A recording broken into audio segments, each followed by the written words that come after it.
Well, good evening, everyone. How are we doing? Welcome back to the Shunting Yard, the live stream for model trains. How are we doing? Who's in the chat tonight? We've got King Ori. Yeah. I see Charlie's in. Rob's Josh Rails. from Double M Models. Yeah. Rob's Rails. Okay, so there's a few of us. So welcome in. I'm Matt, as most of you know, and joining me tonight is producer. Hello. That went well. Who are you? I thought you were going to say my name. Sorry, Tom. Sorry, Tom from Tom's Modeling Corner. Sorry. Tom from Tom. And our guest tonight is. Say your name. I am Lyndon, as it says on the screen. Look there. Look. Yeah. I think it's spelled correctly as well. Right? So welcome in, how are guys? So I suppose we'll start with the first bit. What are we drinking, guys? Well, I didn't get a chance to get any alcohol today, so I'm on the Diet Pepsi tonight. So Diet Pepsi, Tom. Unfortunately, nice. yeah. Lyndon, anything better? Sober tonight. I'm using the tea receptacle until 9 o'clock. Then it changes. Okay. I'm on a whiskey chaser because that's all I had. So I'm the only one. I'm the only one so far. Okay, so. Yes, I'm on the strong stuff, Zach. Thank you. Yeah. Okay. So I suppose before we get too far into it, have you done any modelling this week? I'll start with you, Lyndon. You done any modelling this week?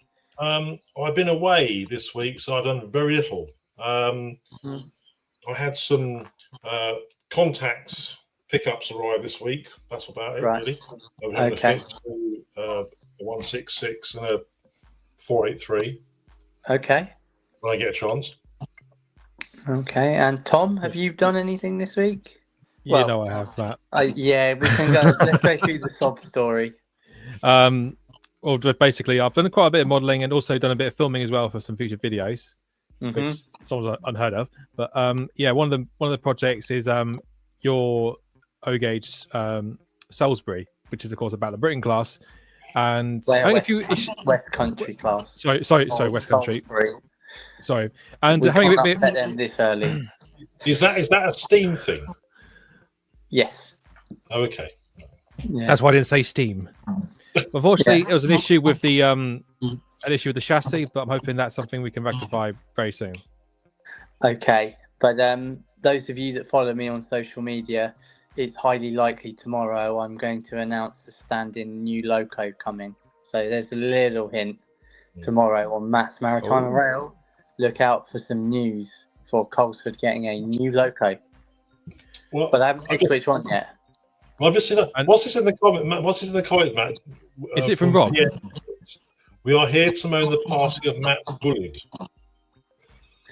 Yeah, that's pretty much. It's a bullied, isn't it? They go wrong lots. So it's essentially Tom's been working on it for me, but when it went in, it was free rolling, and now it's coming out. The wheels are locking up. So yeah, it may be that we make it a static model and something replaces it in the near future. Well, let's not jinx it. No, we'll I have the tender chassis here. Okay, but it may be that I end up with two locos when we finally figure this one out. There we go. We'll see. That's right. I suppose you want to know if I've done any modelling, don't you? You've been away, have you? I also have been away, but yeah, I did have a chance over the weekend and Monday to build the first O-Gauge platform for Colesford. So it's I'll see if I can move it because I'm on my phone today. It's just so this is your future O-Gauge layout that you're building right now. Yeah, this is a future exhibition layout, and it's just been moved. And if you look this way, you'll see I've had to realign all the track for a second time. So I currently have track gluing at the moment. And what was the issue you said before? So I operate snowplows, and the snowplows are not engaged. So to be able to get the snowplows to pass on every track, I've had to realign it to the platform space. Okay. Wouldn't it be easier running umbrellas at the moment? Wouldn't it be easier running umbrellas at the moment rather than snowplows? Yeah, he still needs to fit. So yeah, that took up my time this week. So I built the first of 6 4-foot platform sections. Literally didn't. Did I not? I did. Sorry? Okay, you said literally didn't. Oh no, sorry, I was talking about Max's comment. Right. What? Okay. Always was, and this one didn't. Yeah, it literally Sorry. didn't even turn. Yeah. There we go. But yeah, look out for an announcement tomorrow. And from our viewers, any projects? Yeah. Oliver Walker has said, I finished the loco project and I bought a Lima Class 33 yesterday as an early birthday present to myself.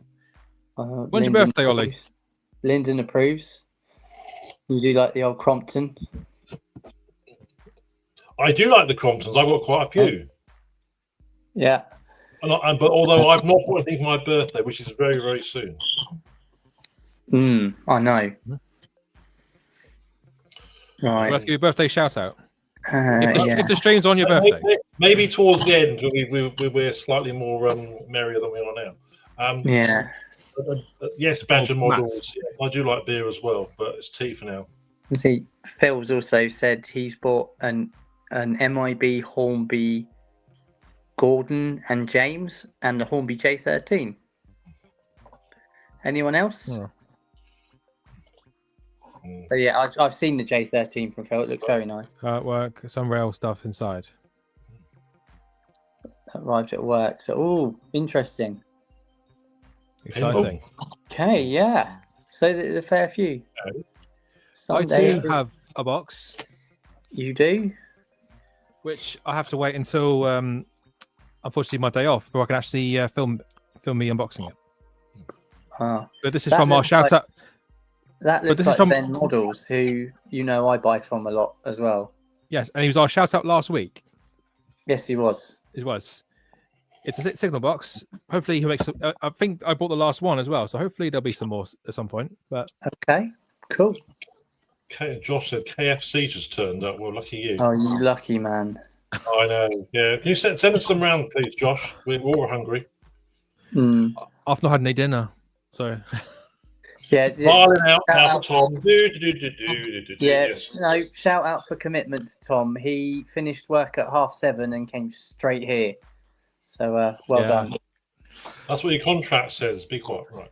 If anybody, anyway, if anybody wants to buy Tom's Modelling Corner Deliveroo, now's your opportunity. Send it at. No, joking. Yeah. Peter Jewell has just commented as well. New to me, a Lima Class 101 in Network Southeast livery, and we'll be getting bigger buffers tonight.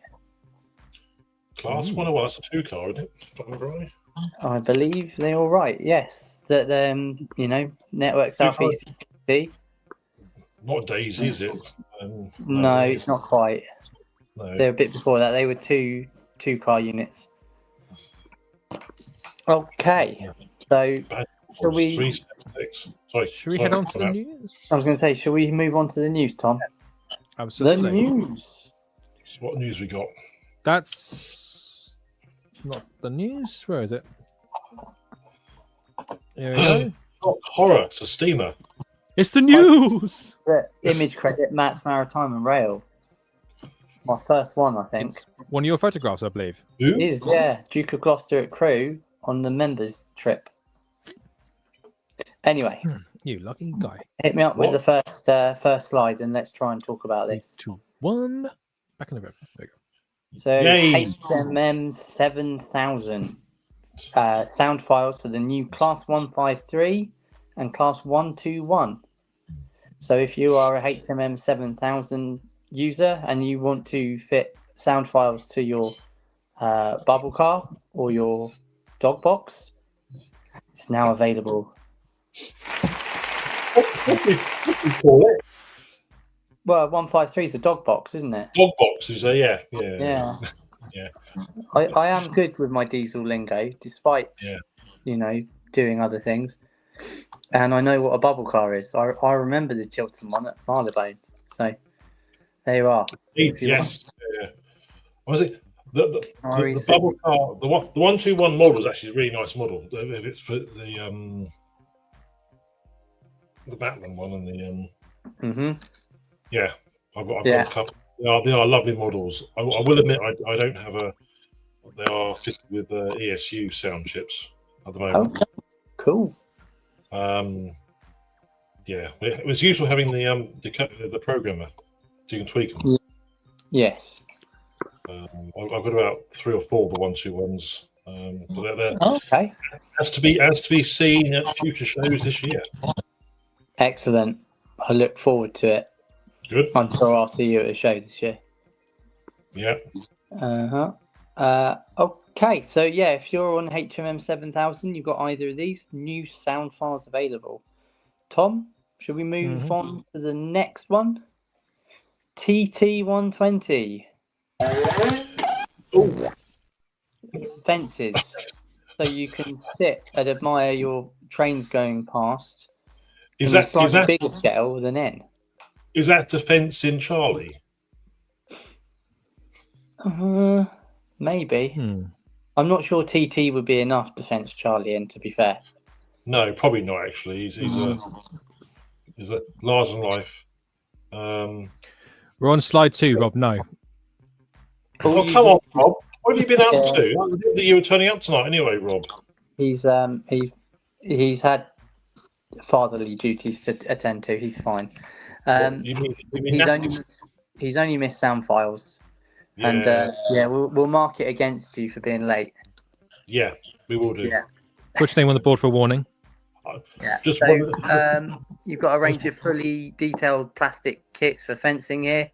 Yeah. Looks like some wood and some steel. Is that like a bench on the right as well, and a lamppost? Yeah. This looks like the station. Does it say aluminium? Was it aluminum? No, platform accessories. Accessories. So, you field, steel, sort of industrial or platform with the angled one there. I put this in widescreen so you guys could read. Yeah, no. What I've got to remember is to look over at my laptop because I'm on my phone tonight. Due to technical issues. Yeah, that's fine. But no, that's fine. It's pretty much the standard stuff you get from a Hornby if you bought the platform. Yes. King Ori's just said I might need glasses. So I do have a bigger screen. If I make that full, I can't see the comments. So TT modelers, if you want to step up your detailing and get some fences. Is that an indication that the fact that the seat and the lamppost are green, it could be hinted towards southern region? It's quite possible. Because I know Rob loves southern region stuff. Yeah, Max. Sorry, I've just seen Max's comment. He says Matt can't read because it's TT120 and it's much smaller than O gauge. Yes. Yeah. Okay. Yes. Matt will need a monocle with his standing in the community. Thanks, Charlie. I need a monocle apparently, Tom. Yeah, but well, you are an admiral of the fleet now, aren't you? Or was it admiral of something? Some sort of high-ranking, famous person. Anyway, let's move on to the next one, Tom. Sure thing. Gubbins box models. Oh, some more lovely goodies from Gubbins box. Well, at the bottom it says 009 body kit, but it actually says on the picture 09 body kit. Yeah. Language. One with a skirt that can be modelled, and one you can fit to, I believe, a Class 08 shunter. These start at £30. So if you're into your 09 modelling, this is a Drury tram, and it's geared towards livery. It's great. Yeah, it's geared towards looking like a Class 04 or 05 in 15-inch gauge, from what I understand. I did actually ask Rob for an explanation on this because it was his suggestion. So, in fairness, he did give me the rundown. So, that, if you want a 15-inch gauge sort of tram shunter, Gubbins box. There you go. The best Airfix kit bash. There you go. Yeah, Mac. Yeah. Okay, so there we are. But and also, and the way it works as well, if you don't have the chassis, you get a 3D printed one as well, so you can use it for lease display until you are able to get a chassis. But yeah, so there's quite a lot of options with that. Yeah. Amazing. Is there any more news? Absolutely. There must be more news. Yeah. Be more news. And there's this one. Right. An announcement. Revolution Trains Class 175 in partnership with the Kerno Model Centre. This is in unbranded Transport for Wales class. And you can get a 2-car DCC ready for $279.95 or a DCC sound 2-car for $374.95. So again, check your retailers. You may find it cheaper elsewhere. But about to say that's a little. It's a Kerno exclusive, so maybe not actually. My gut reaction is that's slightly expensive for a 2-car with sound, but I assume these replace the 158s and where it is over in Wales. They did for a while, but then they had some technical issues, and now they've been sort of tidied up via Ilford Depot and sent on to replace the castle sets down in the West Country. And they are slowly being phased in. I like that for Mountain. I like that Mountaineer. Yeah. Yeah, Max is good. Yeah, that's basically what happened. That's probably true. One or two might turn up down in Cornwall. Have they got waterproof? They will turn up, Lyndon. They've replaced the HST castle sets, and they run out of Plymouth Lara Depot. So I imagine a good few are going to turn up in Cornwall. King Gore, is that because they can't go around tight corners in Cornwall? Yeah. Oh, do you know what? I was in a car crash because of the tight bends in Wales. Yeah. Right. Correct there. There are no match for 158, 159. No.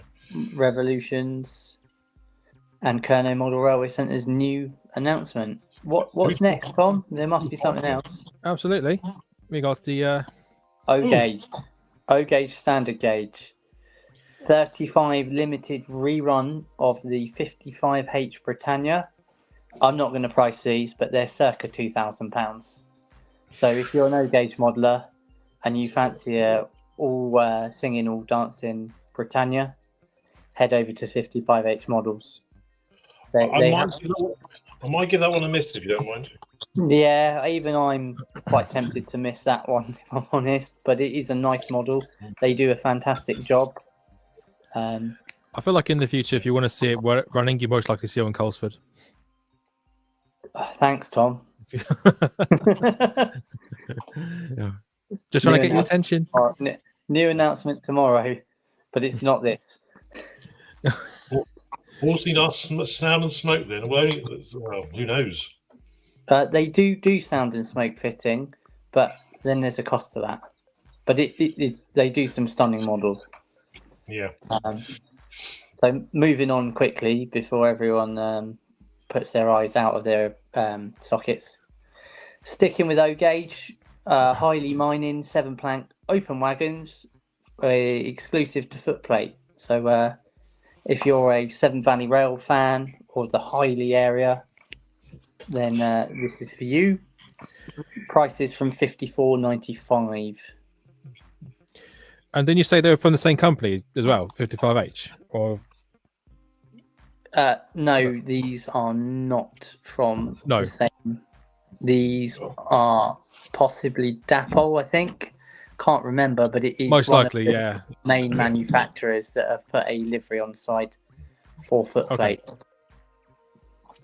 So if you're an O gauge modeler and you want a Highley wagon, this is for you. 54 for a ready to run wagon's not too bad. It's sort of on the I'd say the in between. I'd say between where it gets quite expensive. It's not the worst, but it is an exclusive, and exclusive are usually more expensive. Yeah. So I'm gonna work out what's the colour representing though? What era is it? What is it? Just a. So it's a private owner's wagon, Lyndon. Yeah, orange or what's red? That's my screen. Look orange. It's as red as James the Red Engine. Is it? It's not been tangoed. Yeah. Could be tangoed. James the Red Engine with some orange coaches, wagons. Mm-hmm. Oh, we don't James talk has about been trains through with faces here. That's what Discord's for. Really, is it? I would never know. Yeah. Okay. So yeah, I've just seen a comment from Ollie saying Hooterson plans to get an SVR Loco and O. He's got one. Hopefully he'll get one of these as well, given his love and affection for the SVR. Mm-hmm. I'm tempted Yeah. myself. We'll see. Mm. Oh, Mr. Morwood's in tonight. Okay. Hello. Evening, Okay. April. Yes. Yeah. So, any more? On new news? Yeah, if there's any more. Yes, sorry. We've reached And that's the it. topic. We've got a discussion for tonight. So we're going to talk about model railway clubs, why they're important, whether you should be a member, whether you shouldn't be a member, and what, personal preference. I suppose we could also look at the future and how it adapts and how things change, and we'll go from there. So I'll start by once again welcome Lyndon, who is the current chairman, if I'm not mistaken, of the Fareford Model Railway Club. That is correct. Yes. Yeah, you got lucky. Of all the chairmans we could have picked, you were the one. I've given you the backstory before. Myself and Lyndon know each other well outside of the model trains in a job we used to have at sea. So it was a very long time ago. We've recently, in the last 2-3 years, reconnected and have been working in the hobby together more than we professionally actually. Leading seagulls. Yeah. And don't talk about seagulls and overdraft. It's not. No, yeah. No. Alongside being the chairman, you masterminded the Fair and Rail X, really, didn't you? And we're going to give you a quick bit of congratulations because this year will be your 30th show, if I'm not mistaken. It will be for family. Yeah. Now the applause has died down. I'll respond properly. Yeah, it will be. Yes. My first show. No, this is not. You're trying to work out maths now. My first show was actually 1995. Wow. 1 year off due to the usual thing where somebody suggests they can do it better. So we call that club politics, yeah. And I basically said, crack on with it. And then they did one show, and then I got a phone call 6 months into planning of the next show saying, we need you back again. Mm-hmm. And I can't get rid of the job. There we are. Okay, so impressive. So how did you get involved with the Fair and Model Railway Club? I think we'll start there because obviously I get involved. Well, it's back in. You can't have been the chairman in 1995. Oh yeah, no, indeed. I've been a member of the Fair and Model Railway Club since 1994. That may be maybe before most of you were born, I suspect, because I'm the old git here. Basically, new people. I was obviously playing the organ in the churches, and some people were involved in the Model Railway Club. Got invited to go down in '94, obviously, in the old hut that was in Fareham. Lovely hut with great air conditioning in the winter. So that's how it started, basically. The train. Okay. And then the current exhibition manager point was someone of mature years. And I foolishly offered some support, but ended up running my first show in 1995. Where the person was this person was not very well at all, so I ended up having to do it. And actually, if the stars aligned, my dad was a headmaster at the time. We used his school, the gymnasium, the main hall, so there was no real expenses for hire. My mum did all the catering.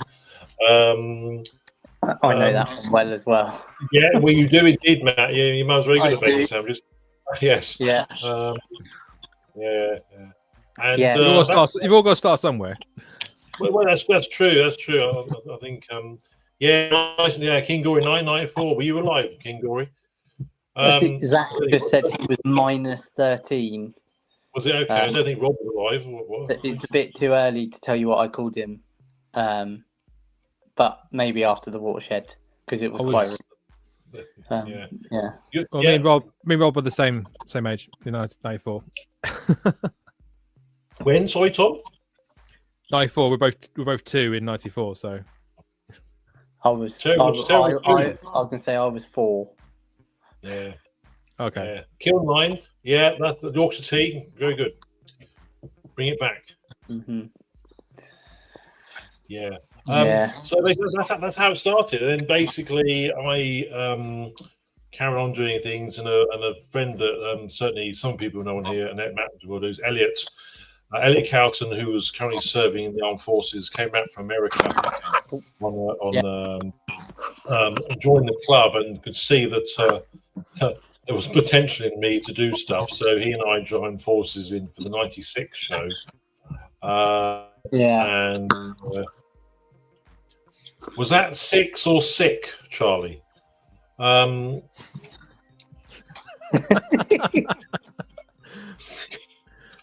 I don't think we need. I don't think we need commenters to derail the stream tonight. I feel like most of the chat tonight is going to be everyone telling us how old they are. Yeah, how old they were this year. I missed the dinosaurs as well. Dinosaurs. Okay. No. Try and slide back on topic here. Yeah, but I'd say it's been re-rolled off again, hasn't it? We were talking about exhibitions, not. We are supposed to be, yeah. Not 6 or 6. Exhibitions, yes. Yeah, so I started in '90. So my second was '97. Second was '96. So and then it started. Then carry on there. We met in the Fairham Community Centre. And a very large hall. About 10 layouts. The first show I did was about 10 layouts, and then it progressed from there. And obviously now worked up via 3 or 4 venues, and now we're probably one of the largest shows on the south coast. Yes, for sure, and it's well worth attending. Well worth attending. Tom, you went to Fareham Rail X last year, didn't you? I did, yeah. It was one of my first times going, actually. Did you have a good time? I did, yeah. I spent most of the day with Morwood. Did a lot looking around. And actually, I stayed for pretty much the whole until closing time, actually. And it was that's quite impressive. That's well done. Yeah, because it's I feel like if you go around the once, you don't really get a chance to see what's actually there. You have to go around several times, and I found some good bargains when I was there. So, I got bored within the first hour, so don't worry about it. We'll talk about that later. We'll talk about that later. I spent what I said I wasn't going to spend, but Yeah, I was also there, but I didn't get much of a chance. I was also there, but I didn't get much of a chance to look around. So you were playing trains, Matt, weren't you? I was, yeah. I was by my friend Chris to come and help operate his layout. But I had a great weekend. Yeah. What's really worrying, I've just seen Zach's comments, and I can't remember him as a little oik at the Fareham show. Probably did if I remembered it, but I don't. No. Well. Yes, thank you, Tom. Anyway, back to that. Yes. Let's get back on. Yes. Yeah, yes, you were, Mark. So yeah, back to the club. So that's how it all started back in the 90s. Yeah. And to start with, it was something to do on a Tuesday, on a Monday and Thursday evenings. And I suppose that goes back to the first. We can talk about why clubs are important. So it was something to do that got you out of the house seeing other people. Well, it did. It's part of a social thing, and I it wasn't. I had a few trains at that point, but no, obviously no layout or anything like that. Yeah. I think back then I probably still had the blue loco with a face. Yeah. Plus, it's a sequence of coaches that go with it. And that was it really. And I used to take them down there to run on the then very small test track, and I had a Class A6, the Royal Anglian Regiment. Yeah. The old Hornby one. 2 seconds. That sort of broke the broke the speed limit on the fifth track. Oh, really? Wow. Okay. No, I did not mark out the speed. Thank you very much. So we're talking about, if I'm clever, if you take the chimney off, it's not steam. Yeah. We're talking about one of these. He's not getting face shown. Where'd you get that from? And one of those. Yeah? Yeah. Yeah. Have you got the other two as well, Matt, that go with it? I do. Oh, okay. Yeah. Anyway, so that's looking... how it started. It was something to do on Monday and Thursday evening, because obviously we got to know more people. And at that time, obviously, going through GCSE and on into that. So yeah, thank you, Tom. GCSE and all the educational stuff at that time of my life. So I couldn't throw myself at it, despite the fact that the exhibition. But also in that time, the Fareham Club moved. The community association got shut down to various reasons, and the land is now a flats, car park, and a curry house, and the Lord Arthur Lee pub. And we basically all got moved to Portchester. And then it carried on from there. So I suppose that the question is, why am I still involved with the club? So that probably answers why is it important to you. I'm then going to pick your brains as a chairman. So yeah, why are you still involved in the club? Why am I still involved? Again, it's something to do on a Monday and Thursday evening. One of the aspects to do. So I suppose having an exhibition and maybe a more wider reach now, where you've attended other shows and so on with club layouts and stuff, is it slightly more of a bigger community for you now? Does that help? It is. The club has grown. Now I've seen it change dramatically over the last 30 years. That's great. The fact that most people in model rowing clubs will the demographic is quite high. They're quite mature or old, elderly, if you want to use that word. And I've never really pushed the club as much as I've done over the last few years.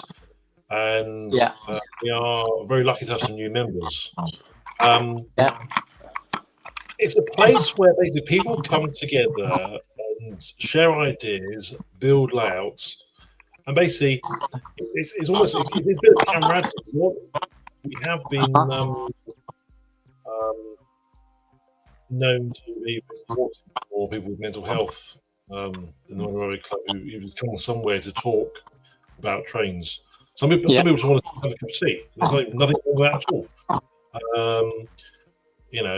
Some people want to build layouts. We've built about 5 or 6 layouts over the last 10 years or so. Whose microphone was cracking up then? I don't know. Can you hear me all right? Can you hear me okay? Okay. Might be feedback from my end. Hang on. Very sorry, we weren't having this in the sound chest. It's only just happened. Hang on. How's that? Better? Oh, Charlie says Matt's fine. That is fine. I think it was mostly Lyndon who's having the issue when as he was talking. But let's just keep going. Just try again. How is the feedback now? Maybe I was talking too quickly for the system, so I should be very slow and painful. You sound fine now. Yeah, that's fine. Okay, back at it. So yeah, basically it is a sort of social thing, really, and what's happened over the last 5 or 6 years, really, is we have attended more and more exhibitions with layouts, and grown our community. Yeah. And So, sorry, Tom. I was just going to say. So, sorry. You were talking. Sorry, I was just going to ask a question about. Do you think it's also important to socialise with other clubs as well? And very much so. Back in the early days, there wasn't much collaboration with other local clubs. Now, near me, there's about 4 or 5 other clubs. And the link between the clubs has grown. So we've obviously got Southampton, top of the hill. There's the Portsmouth Model Railway Club, also known as Victory. We also have Southampton Model Railway Society. And I see Mark was in already from tonight. He's the exhibition manager for that. But obviously, we now have links with the Slough Club. So yeah, it's all about forging links between clubs and sharing ideas with people. Yeah. I'm fairly sure at some point we can forge a connection with the Reading Society as well. Should be quite nice. Well, we're hoping to. I mean, I've been a member of that club since I was about 15, and I used to go as a kid because it's not just model railways. It's also it's an engineer society. It's been around since 1910. The majority of it is focused on engineering. So our clubhouse has 2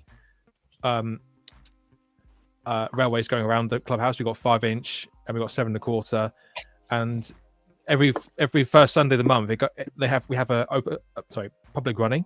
So everyone who has their steam engines out, they give rise to public, and people always say how it's always a lovely community feeling as well, not just meeting train enthusiasts, but it's also model rail enthusiasts, that sort of thing. It's also nice to just sort of kind of give back to the public a little bit, because they say if you've got nothing to do on a certain Sunday, and usually after Christmas when you've spent quite a lot of money on presents and you've got nowhere to go, you could just have a train ride for 50p a go.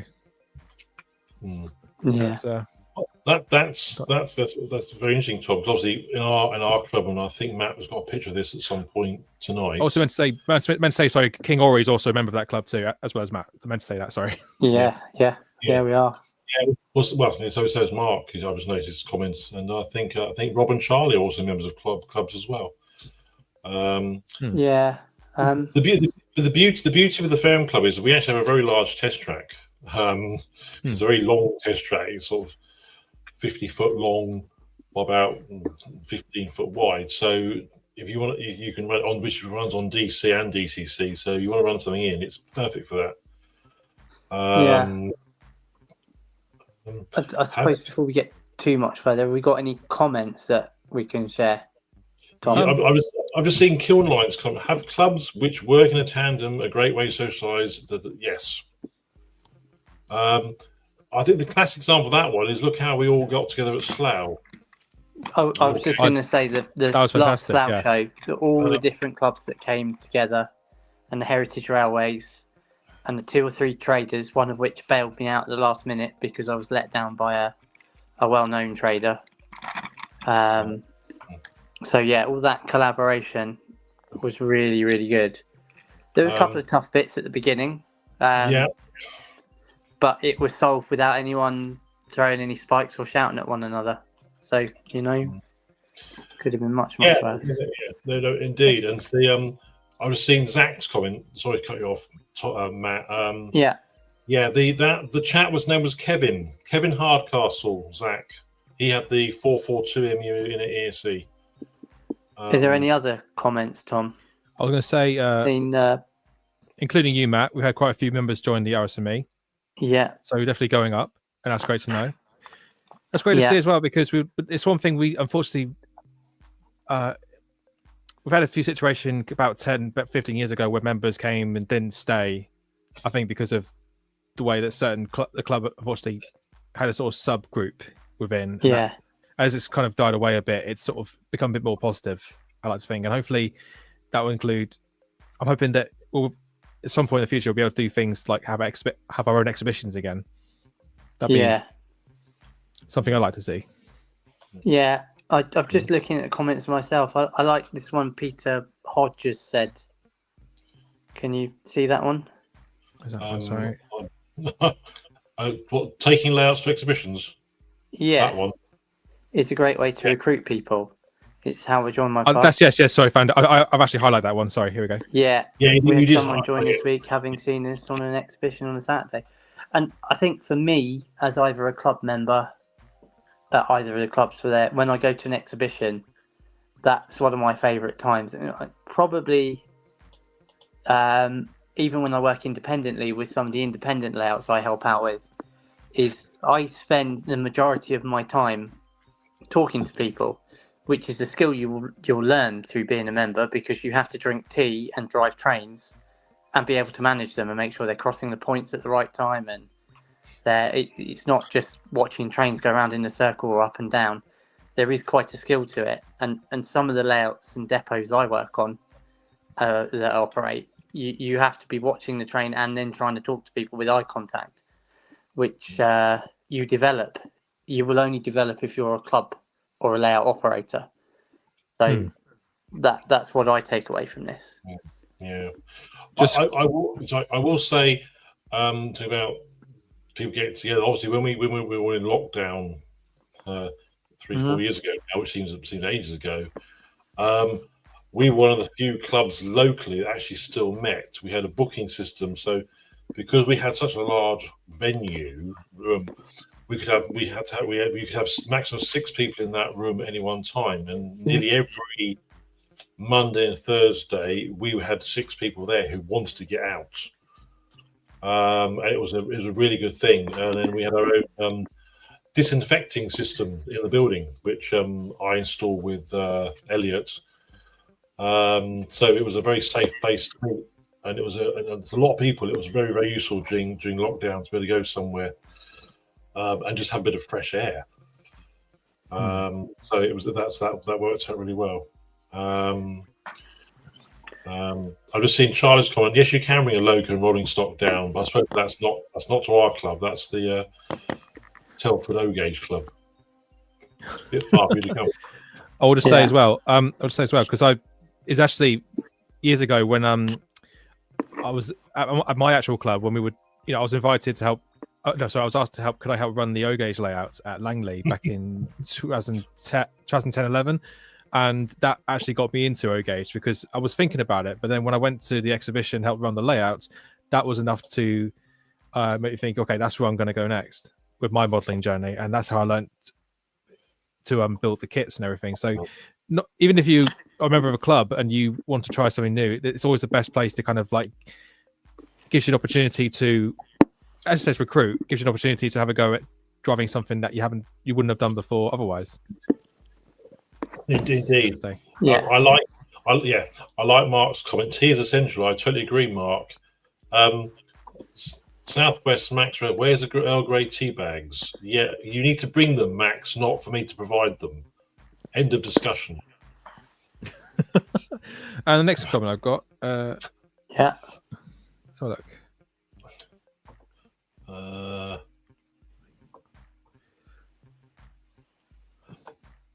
Rob. Here we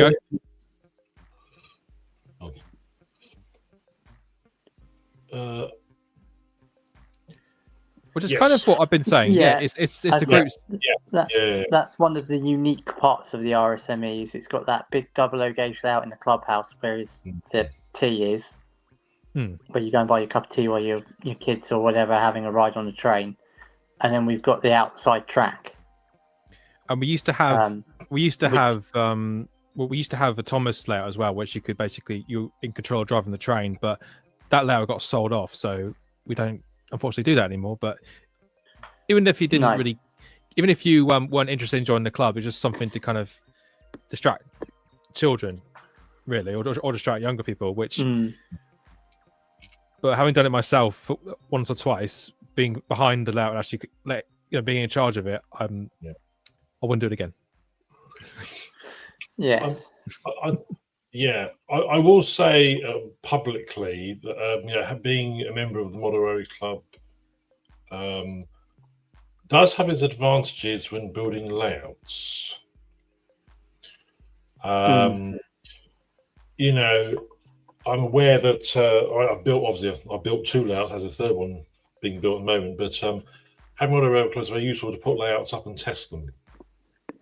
Yes. Because not everyone is lucky enough to have the space, and having a 70-foot, or 50-foot hall is very useful for layout testing. So I'm grateful to the Fareford Club for letting me do that, as it normally naturally would be very difficult. Yes. And open days. As I noticed, Mark said about open days and stuff. We do an open day every year in Portchester. Basically, take a couple of layouts out, and we always gain 1 or 2 members through it. Actually, the biggest issue is trying to hold on to them. You've got to keep them out. You've got to keep them occupied, which is actually a really hard thing to do. To give them something to do every week, get them involved with the project. But we've got Little Terror being built at the moment, so that's a I was going to say, so that's another issue that we have at our club, is that, I mean, the guys who we're doing an extension on our current layout, and the issue they have is that they're not always able to get the people who come to the club.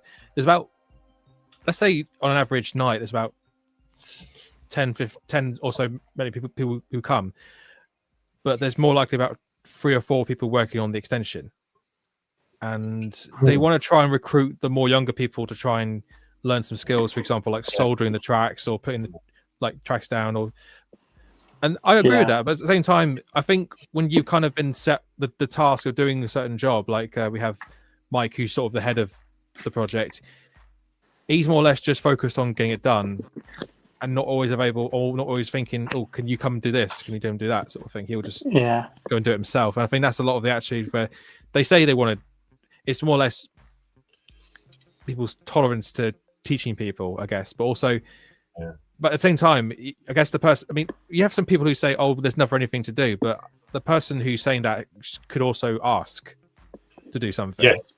But then that's one of the things here, Tom. I think if you become a member of somewhere, it's quite nerve-wracking to try and fit in with that aura of people and the atmosphere.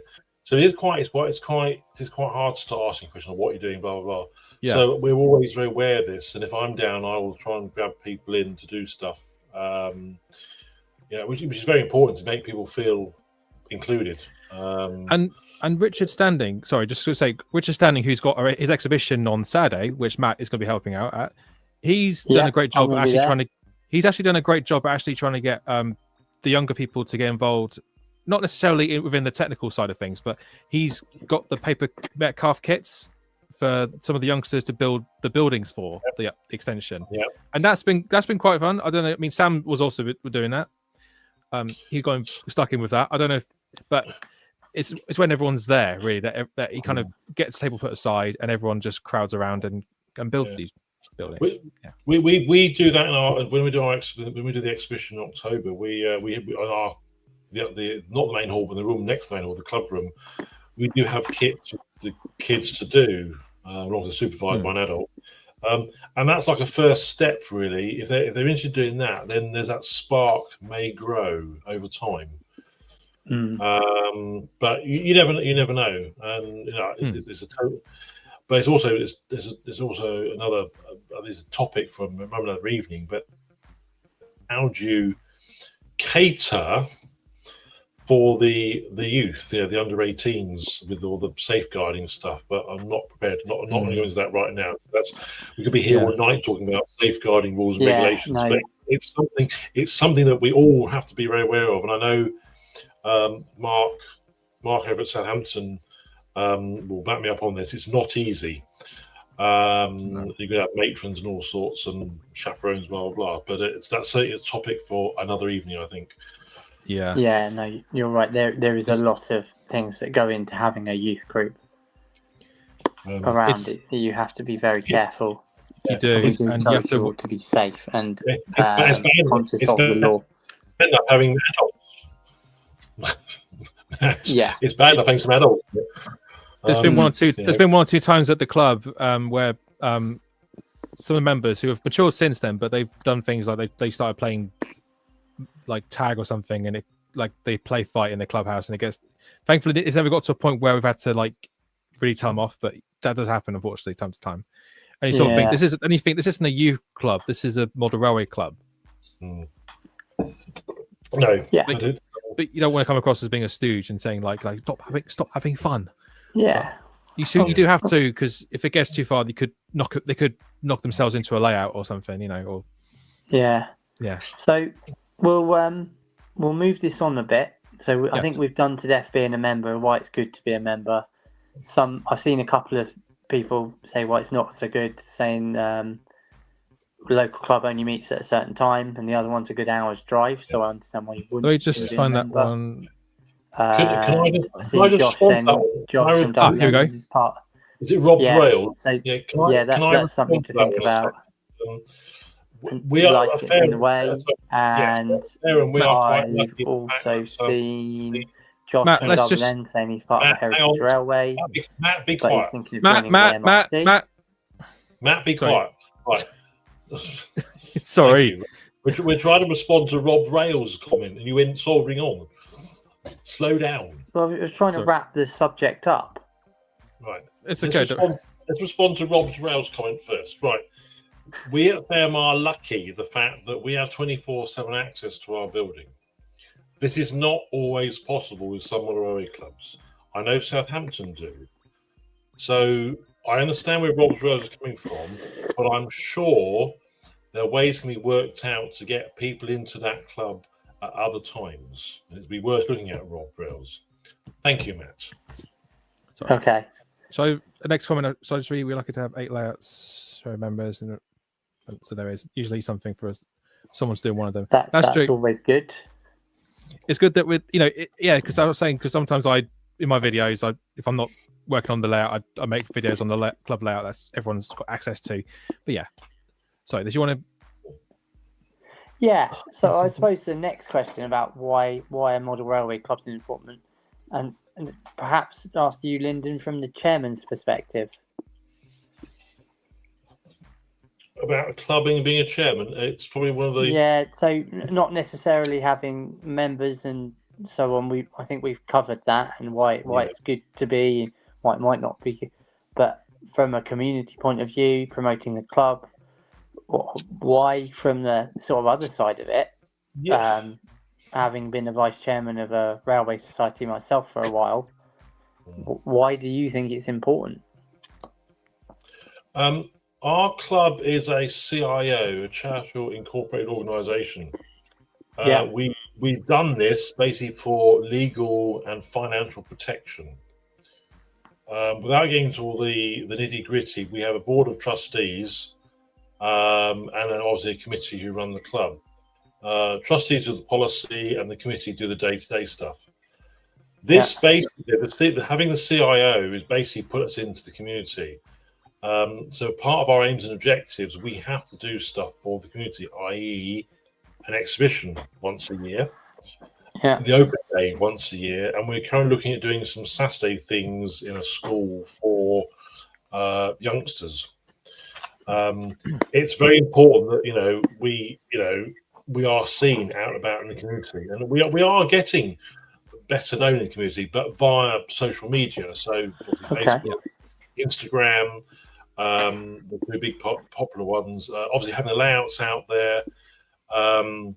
Obviously there are these 2 layouts going to an exhibition this weekend in Portsmouth. There's the Fornham Lane, which is going out on behalf of Fairmont Railway Club via Zach, and also Kidding Me from Fairmont Railway Club. So both those will be advertising what we do and where we are and our exhibition. So again, in the local, we are selling ourselves in the local community. This is very, very important for people to know we are about. It does have its challenges, with doing all that, all the rules and regulations that go with the CIO. Obviously, we are financially audited every year, and we can have policy inspections at any time. So there can be a lot of paperwork, but thankfully it's all done now. So That's But right. yeah, we are known within the community, definitely.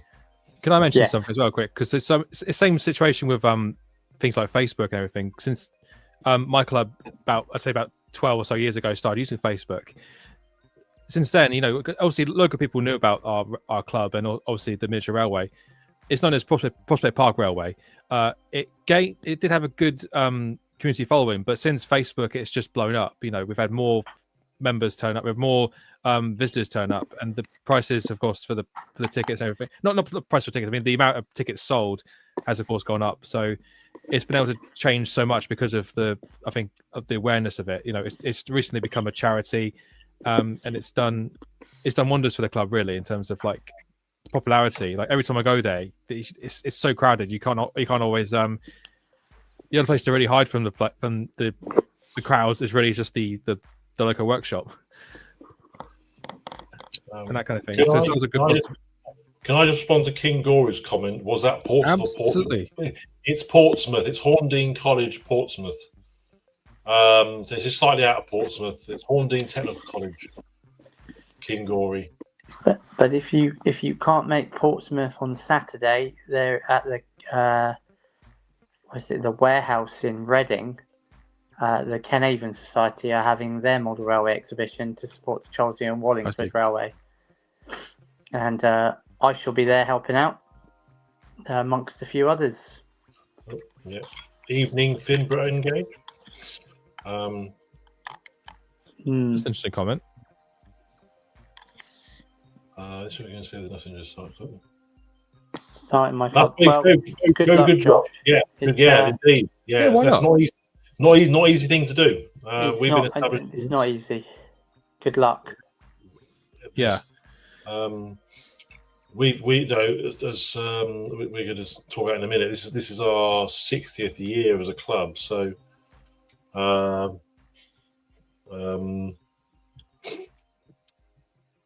So yeah,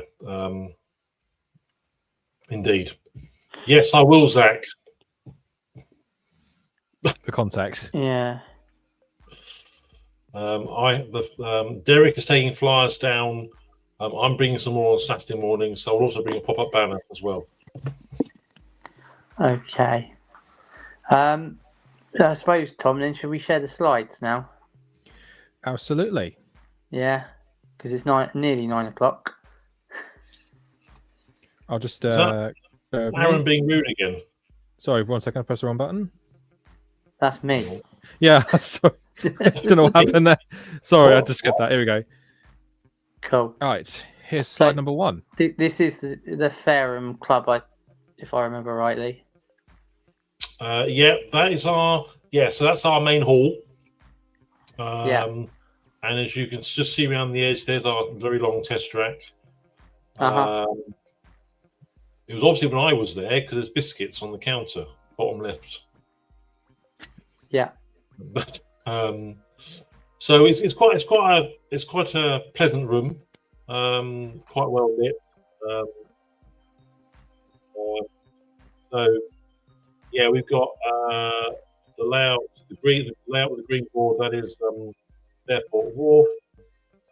Kidding me was on the floor to the right. That's going to Fareham. That's going to Water Show. Little Fareham is on the left-hand side of the picture in the middle.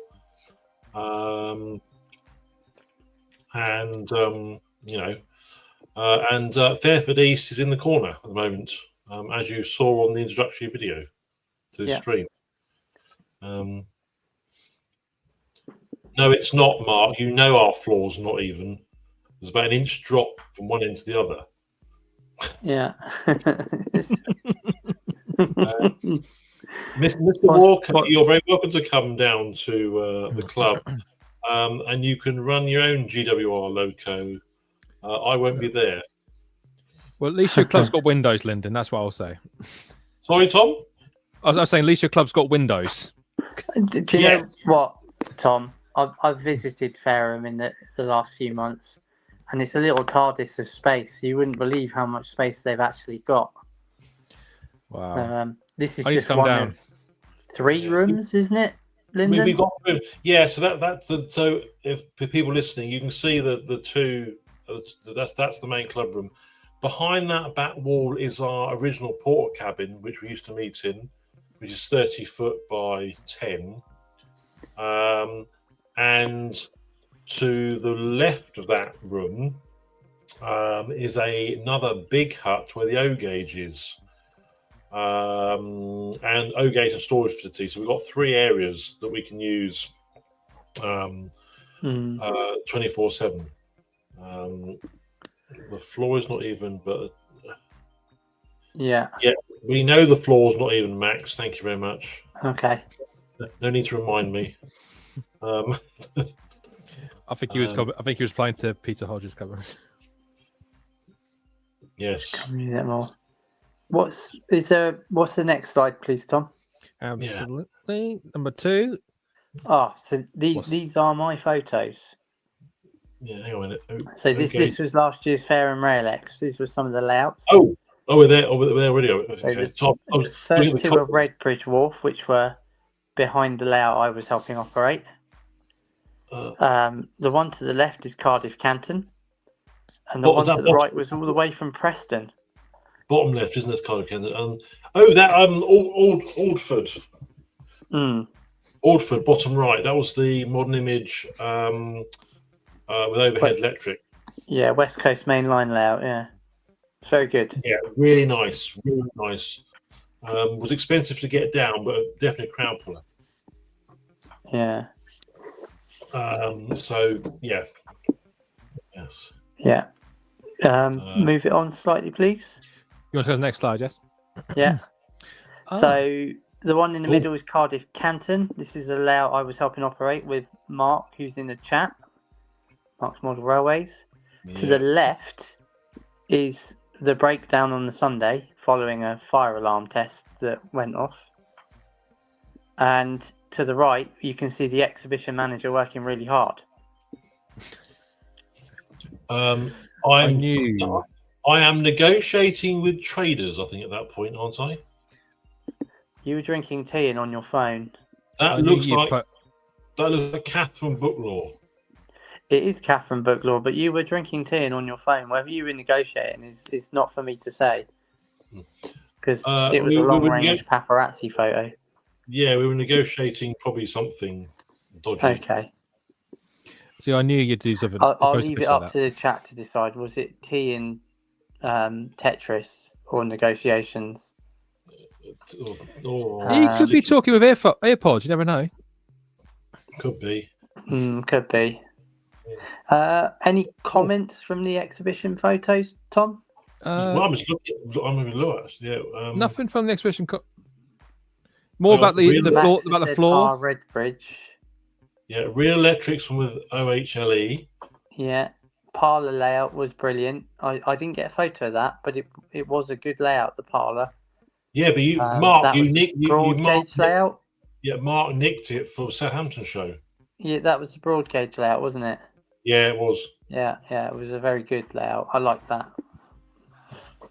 Yeah, I was Mr. Walker. I was spying on the bargain sale. Yeah.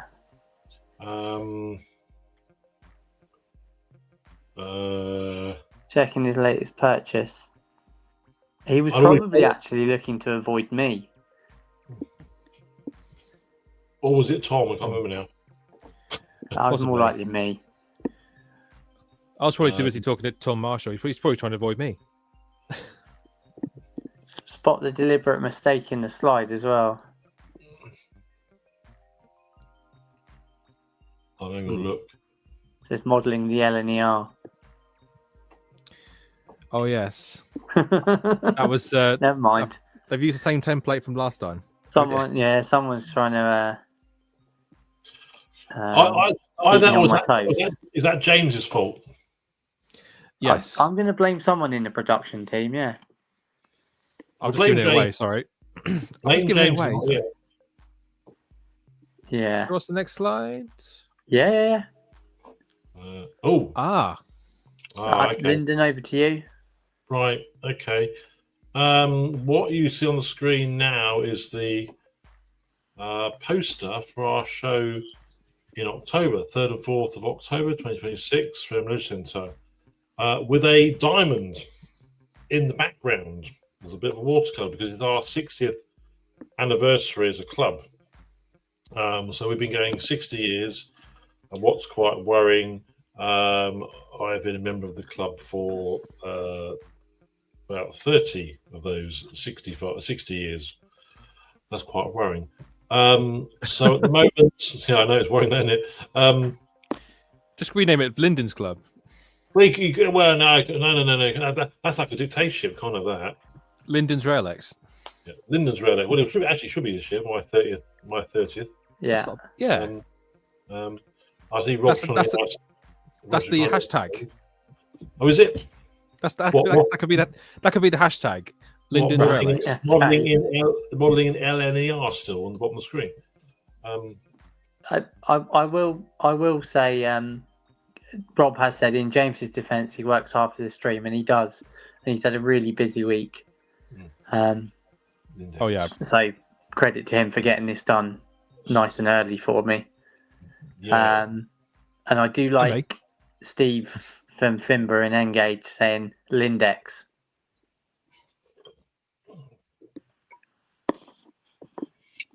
Or was it Index? No, Lindex. Oh, Lindex. Okay. Yeah. Josh, you're welcome to come down. Yeah. So bring lots of people with you. So if you haven't been to Fareham before and you want to go, this is going to be quite a big special show.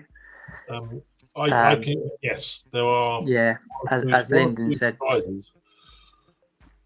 Yeah, as Lyndon said, it's 60 years to the Fareham Model Railway Club, and as I mentioned, it's his 30th show.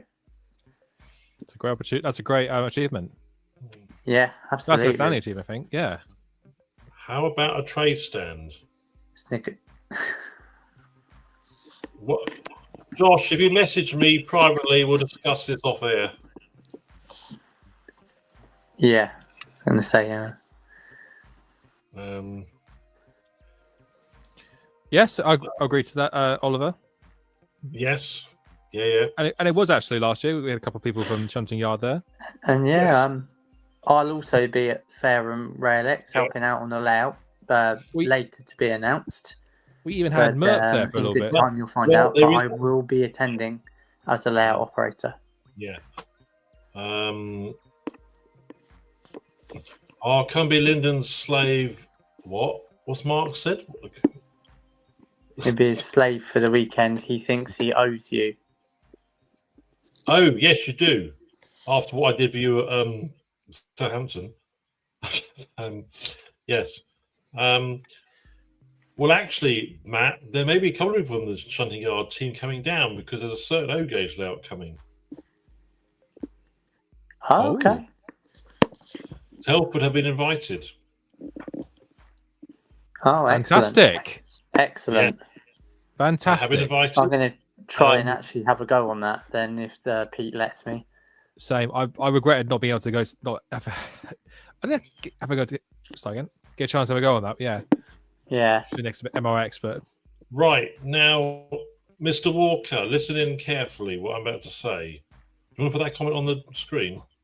Thank you. Right, there is TT going to be at the show. Charlie is bringing his layouts down. Sorry, Peachy. Sorry, bringing his layout down from up north. And there may be one or two hangers on with that particular layout as well. Okay. But we've also got, returning after about 4 years, Portsea in TT, which is the 3mm layout by Paul Hopkins and Co., which is a lovely layout. And we also have a layout from the original TT in the 1960s. Wow.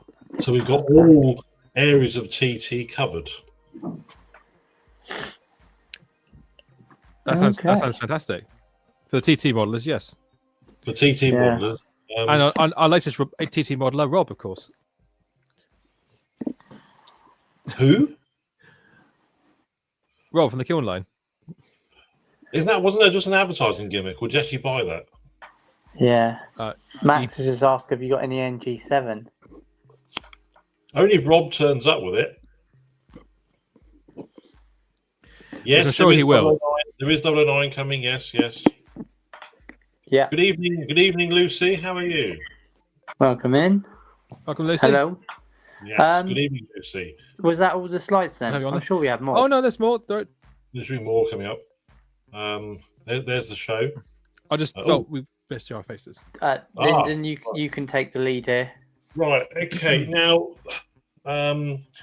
beyond Steam Exhibition, this is a little. This is very, very new to the railway calendar, modern railway calendar. It's a show which will be held at the Steam Museum on the 4th and 5th of July this year in Swindon.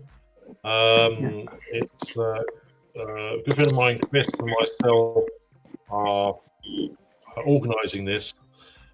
It's basically a bit of a play on words, so beyond Steam. Anything from 1960s up to present day, the era we are aiming for. So we've got a number of layouts coming already. So it'd be well worth supporting. Got some good trade support at the moment. And you may see a certain Matt there. Yeah, I am also helping out with this one. I think I can announce that Lucy might be attending. You are good to announce. That's on the website. Right, thank you. Yeah, thank you, Lucy. There is also announced so far Fareford East. Indeed. Now, there is a possibility, dependent on what I'm asked to do, that I may be operating Fareford East for you, isn't there? There is, yes. Yeah, there's a slim possibility, shall I say that, at the moment, because of other things. Yeah, we haven't discussed your terms of agreement, have we? Cardiff Canton is attending, which is Chris's layout. It is, yes. Beautiful layout. And there is a N-gauge layout sort of set between Wales and Cornwall, if I remember rightly, but I can't remember the name. The cider train, I can't remember what it's called. No. It's like Newfoundland traffic. I can't remember. I'm going to go look it up. I can't remember. Hang on. But it's set to be a really good show. Yeah. And if you like your sort of 60s through to modern day, then it's going to be a fantastic. It should be good. It's hitting the press now, really, because it's been a bit last minute, sadly, because we didn't get the go ahead till about 3 weeks ago, and it's been a bit hair raising. Here we are. Which Mr. Walker are you talking about then? Walker's Crisps. We do need them there. We need loads of Walker's Crisps. So, to add to those layouts, New Vadden Parkway in N scale. Yeah. Translates from English to Cornish as Nawid, set between 1995 to present. New Vadden Parkway is a fictional layout based on the Cornish Main Line with branch lines at each end. Draws inspiration from Newport Station and Totnes Station. Set to 2 miles south of Tolvaden, a fast-growing town in the heart of the Cornish countryside.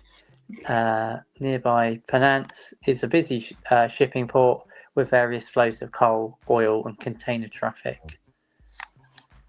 And then also we should mention Beijing, which is a Chinese model layout inspired by many trips to China to photograph the last of the Chinese steam set in 2001. Done by Paul Stapleton. Yeah. He's also coming to Fareham in October. Okay. He came to us about 5 years ago, pre-COVID. We're having him again because they've had a lot of upgrades to the house, and I saw it last year, autumn, and I got sort of clobbered into asking if he wanted an invite. So I said, yes, of course you can. We'll get you in. Yeah.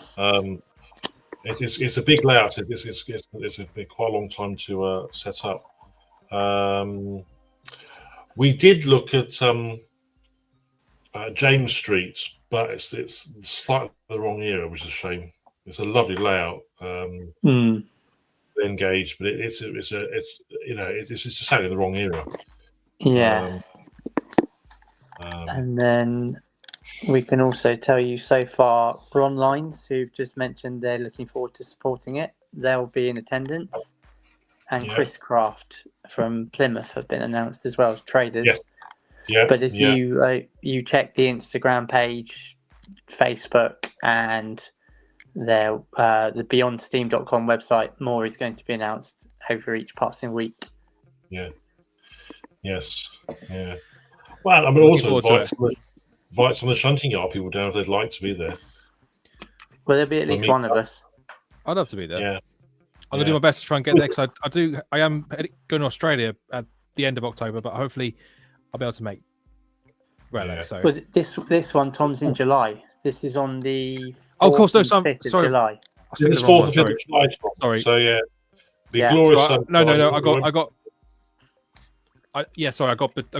mod up then. Yeah. Yes, I'll be able to do July. Don't worry. Yeah. So I'm starting the wine now, so it's may go downhill after this. It's gone 9 o'clock. Okay. Yeah, like I'm not on anything. I've just run out of whiskey, so we'll go from there. That's strong. Good grief, what's that? So we got any more comments? Anything about Beyond Steam? I don't know. Actually. Nothing that I've already posted. So I'm going to say King Ori said, would I be able to find some NSE stock on trade stands? One would hope so. Steve from Finborough says the irony of a modern exhibition in a Steam museum. Yeah. Yeah. Done. There's deliberately. We've got an extra guest all of a sudden. Hello, Rob. Hello. I'm just going to turn the volume down on my tablet. Oh, hang on. Who invited him in? I don't need to be invited. I own this house. Go. Is this because you want to show? Go play with your Mark plastic says teeth. Anne-Marie will be on the stand, but I'm hoping to pop up and lend a hand where needed. You're not drinking, Rob, are you? I've already drank. Don't let me disturb this. You guys carry on. I'm just here to give Telford O-Gauge Group a shout out in a little bit. Rob's here. Hello. Was it that bad, Rob? Hello. Where was the hello, everybody? Where was the Joe Hendry theme music, Tom? I don't want to get cancelled. We got the death. Name and he appears. Okay. Sorry, back to the subject. Chris. Can we just mute Chris Rob a minute? Baseball over. Really looking forward to going. Hey. Finborough says New Baden is fantastic. We post these comments already, Matt. Just so you know. Okay. Yeah, we have. The comments are running out a bit on the chat. Hang on, shout out. I think I'm running out. I'm running out of whiskey. Shout out for what, Rob Wells? So, is there any more, Tom? Before we at the moment, there's one more slide. Yeah. The community shout out. We've picked Fairport Wharf, which is a fair and model railway club layout that have quite a good social media presence. And it's not one of mine. No, it's not. Sorry, can I just sorry, Mark, Model Railways. Reference Beyond Steam. As far as we are aware, they're not doing anything at the moment, but we are in continued discussion with them the potential of doing something. No, if you refer to the website, Lyndon, all visitors to Beyond Steam will be entitled to 10% off entry to the Steam Museum. Oh, no, there's another comment beyond that, Matt. Sorry. What's on the screen now? Oh, sorry, Tom. You got it a minute ago. What was that, sorry? Are the museum doing anything themselves that weekend? Yeah, that's the one I just... Where they're open. They're open. We're hoping to... it's in talks, shall we say. Yeah. If you Steam fans, if you want to get a castle, a king, and a city, then this is the exhibition for you. Yeah, it is true. Yeah. Yeah, it's that's fine. It's but Fairport Wharf. Anyway, this is a lovely double O gauge DC controlled layout. It is a wharf. It's been out a few times. It's one of our club layouts. It's growing on social media. The chap who sort of is the lead pin on this is of mature years, so social media is not his best thing at the moment, but we're working on it. The layout's been to a couple of shows recently. It's going to the Now See show end of March. It's also going to the Basingstoke show in about 3 weeks' time. It's also going to Tinkers Park over in Sussex, over in East Sussex show sometime in August, I believe. So it's a nice little layout. It's got a working. It's got a shunting puzzle on it for the youth to do. The train comes in, dumps the wagons in the two roads. The separate controller for the kids to have a play. While that's going on, you've got the line at the back for doing shunting, and also the front key also operates separately as well. So there's a lot going on in that layout. So yeah, it's which is really good, Sam. Dodgy knitting on the GWR line to Swindon. And it's Fairport Wharf is a Southern Steam layout, if I remember rightly. It is. Yeah. It is. And I will admit, I've actually operated this layout a few times.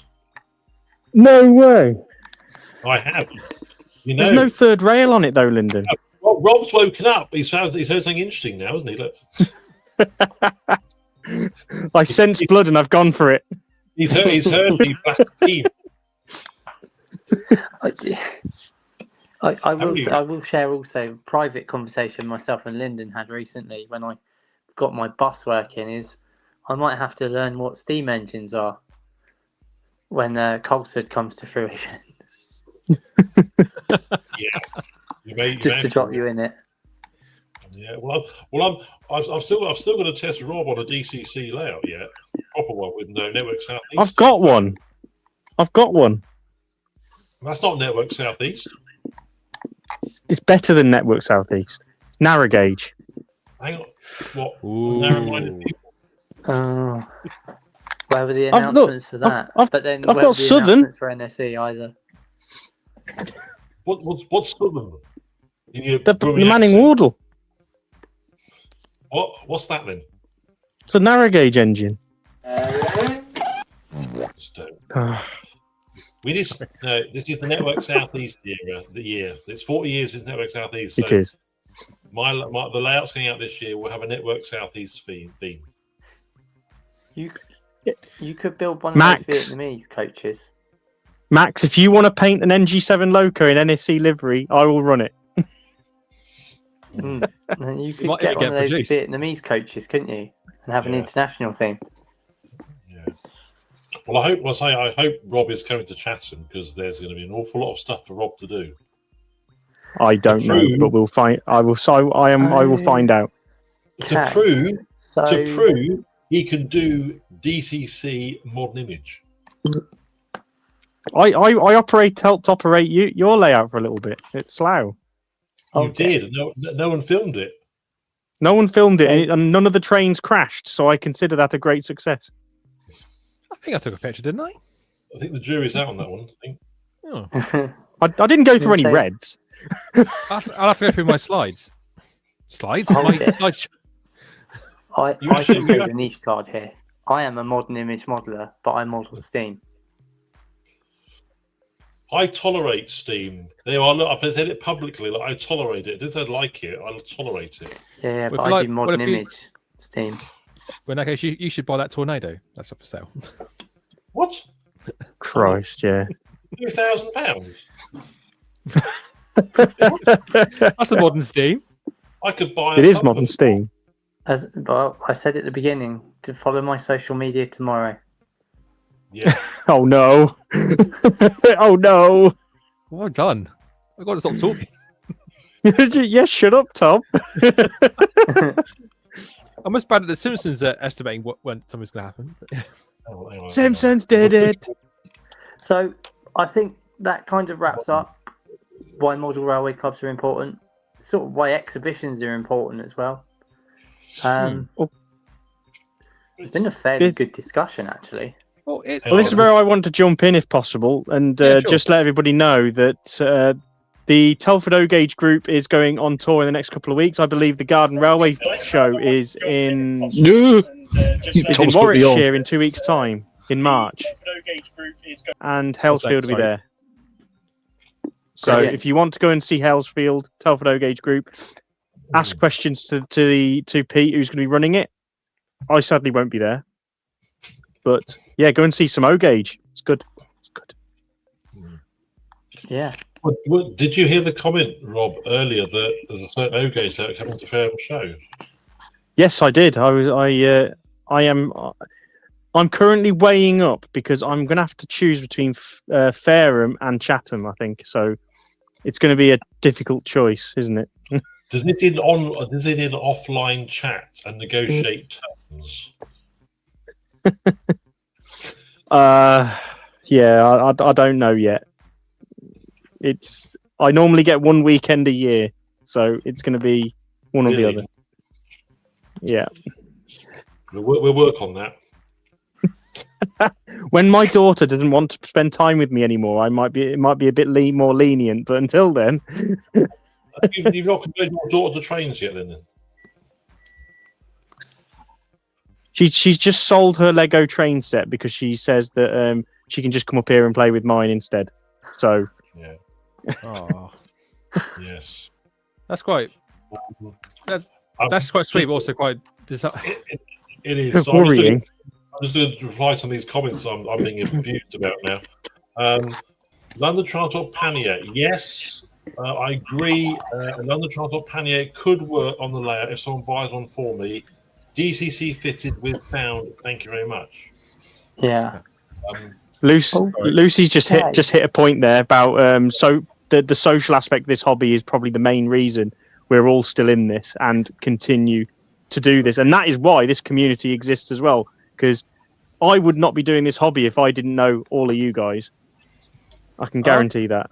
Yeah, it's nice, encouraging. It's especially for our time of life. I think, yeah. It is, yeah, especially my time of life as well. Getting old, you see.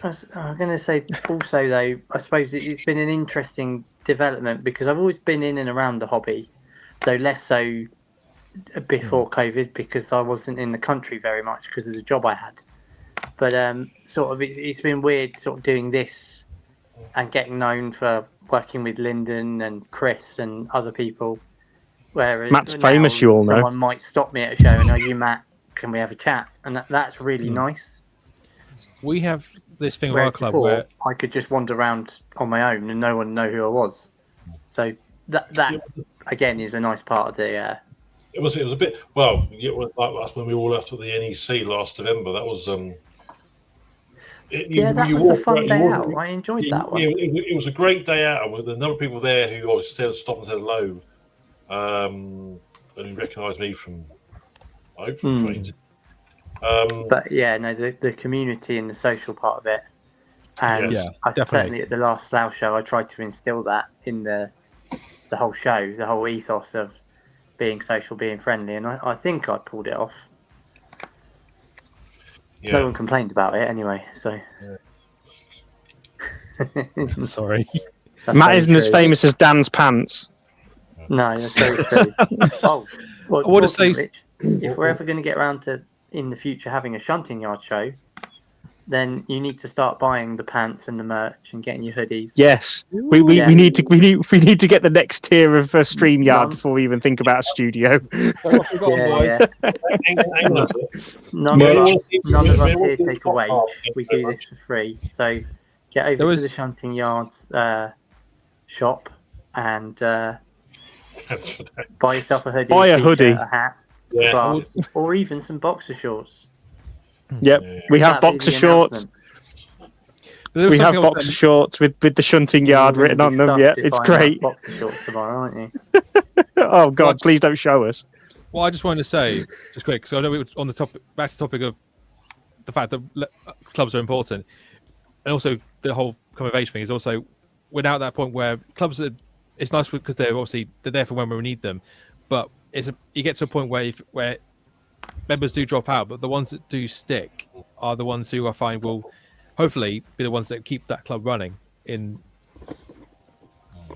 times, because obviously there's people who are interested in the hobby, but it's whether or not they want to stick with running the clubs or not. And I think that was kind of based on that. It kind of brings you back to that discussion we had a few years ago when there was the talk of Warley continuing. There's people who are interested in the hobby, but will they want to take the responsibility of keeping those clubs going as well?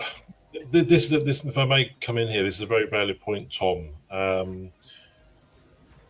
The reason, and I'm not trying to blow my own trumpet here, but the reason that I'm currently now chairman and exhibition manager is because I've got the drive to do it.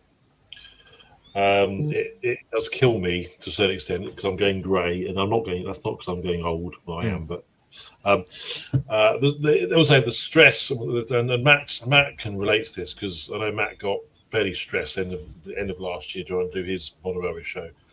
You've got to have at least one or two people in the club driving this all the time, and it is relentless. You know, doing the chairman club, the exhibition, or they're doing the Steam exhibition now with my friend, and having 3 layouts that are going to be out on the circuit. It does take a lot of time, but there has to be something that drives us to do this. You know, I'd be bored if I wasn't doing this. You know, and as Lucy has said, it's the camaraderie and the social side that makes all this worth it. You know, seeing you lot at shows, giving each other abuse, mostly nice abuse, Rob, that green stuff. And locos with no faces. So that's why we do it. Absolutely. Yeah. I've had to take over. I'll say one final point for me, setting up an exhibition and doing it. For me, as most of you know, I have a very highly stressful job. There's lots that goes on at different hours and different things. So to have an hour or 2 hours a day just to jump off and do something else, perfect. It's a great way of escapism. Yeah, and also when you were at the exhibition, you know, it was pretty much like we hardly saw you, of course, because you were trying to do so many things at once, and but it was enjoyable. I think it was mostly enjoyable for everyone doing the show. But I will say I did have a good support network of people there to help me. Yeah. There were just certain things I needed to solve. But up to me, I did 49,000 steps in two days. That's quite an achievement. Yeah, I knew about it on the Monday. They didn't even bring me a cup of tea. So that's my official complaint for Slough. Okay. Who says you can't keep fit with model railways? Yeah, absolutely. That's more than I do. I work. My job's very physical. I have to walk around a lot. Yeah. But, yeah. I mean, I've had to take over the job as editor in my club for the prospectus. I have to see how that goes. But yeah, it's that thing where I think we're saying clubs are fine, but then you get to a point where you got to start taking over certain mantles when you're there. It depends how long you stay for. I think it's 25 to 10. We've been on since 8, so we can start winding this up, I think. So we do hope you've enjoyed the chat tonight. We do hope you've enjoyed the news announcements. We have been the Shunting Yard. So say goodbye from bottom to top. Just quickly, Matt, where can we find you? You can find me on Instagram, YouTube, and now Facebook under the handle Matt's Maritime and Rail. Excellent. And Rob? Matt, go on, Matt. Carry on. No, sorry. I thought you finished. I thought you finished. Sorry. I was going to ask our guest, where can we find you online? Oh, me? I was just falling asleep at one point. I'm past his bedtime, everybody. Yeah, so I'm getting older, so it's a big day tomorrow for me. I'm on Instagram, Fareford East and Fareford Depot, and then maybe a Fareford North page coming up soon. I'm also one of the handles behind the Fareford East Club on Insta. On Facebook, under my own name, Lyndon, or Fareford Depot, or Fareford East. So yeah, there's quite a few. Okay, quite cool. A few And then who wants to go next from the Shunting Yard? Rob? Go on, Tom. You go next, mate. Okay. Well, of course, I'm known as Tom's Modelling Corner or Tom's Model Corner, and you can find me either on TikTok, Facebook, recently Facebook, mostly Instagram and YouTube, and all those names. And since I gate crashed this whole thing, and Phil, he can go next. I've been Rob. I'm from the Kiln Line. You can find me on Instagram, YouTube, and Facebook. I'm also the owner of Tom Rolt because it hasn't been mentioned yet, and I find that utterly disturbing. Anyway, there's another logo we haven't mentioned yet. And I'm going to let's mute him quick. Fuck's sake. what is this Tom Rolt thing? Is this an overhead electric thing, or what is it? Oh, Jesus Christ. Lyndon. We haven't got time for that. Can we mute him quickly? No. Phil, move on. Phil, save us. Save us, Phil. Oh, Peter and Trains, Instagram and YouTube. Done. Yeah, nice and sweet. Yeah. Go on, Matt. Close us off. And thank you very much, everyone, for coming. We have been the Shunting Yard. We'll see you next week for the big one. It's the 1-year anniversary stream. Woo! Yes, you've got me and James next week with maybe someone else. We haven't decided yet. And it's basically we're just going to be talking all things the past year of the Shunting Yard. We've been doing this for a freaking year, everybody. A whole year. And guys, you've got the favourite presenters next week, so the favourites. Who's that? Yeah. Well, I know it's taking we don't play favourites. We don't play favourites.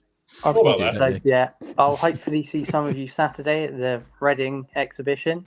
Those of you going to Portsmouth, have a great time, and we'll see some of you next week. Cheers, guys. Have a good one, everybody. Thanks for joining. Good evening. Bye. Oh, it says 2 bucks.